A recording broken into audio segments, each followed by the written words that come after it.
நான் அகண்டா. என் தாண்டவம்ல உலகமே நடுங்குது. ஆனா நீங்க காஃபி குடிச்சா இந்த தலைவலி போகாது.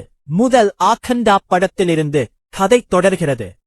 பாலகிருஷ்ணா ஒரு சக்தி வாய்ந்த சிவபக்தராக தீய சக்திகள், போதைப்பொருள் கும்பல்கள் மற்றும் ஆதி போன்ற கருந்தேவதைகளை பயன்படுத்தும் அசாதாரண வில்லன்களை எதிர்த்து போராடுகிறார். அவர் இமயமலை தவத்திலிருந்து தீவிர ஆக்ஷனுக்கு மாறி தெய்வீக தலையீடுகள் மற்றும் ருத்ர தாண்டவம் ஃபைட் சீக்வன்சஸ் மூலம் நாட்டை பாதுகாக்கிறார்.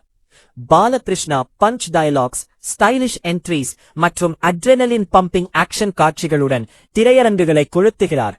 ரசிகர்கள் அவரது மாஸ் அப்பீல், தேசபக்தி, சனாதன தர்மம் தீம்ஸ் மற்றும் பூஜா ஹெக்டே மற்றும் மற்றவர்களின் எனர்ஜெட்டிக் பெர்ஃபார்மன்ஸை பாராட்டுகிறார்கள்.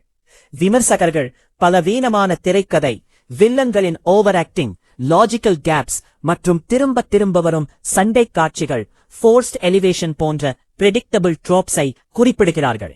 இது கமர்ஷியல் மசாலா தான், ஆனால் சீரியஸ் சினிமா ரசிகர்களுக்கு ஆழம் இல்லாமல் இருக்கிறது.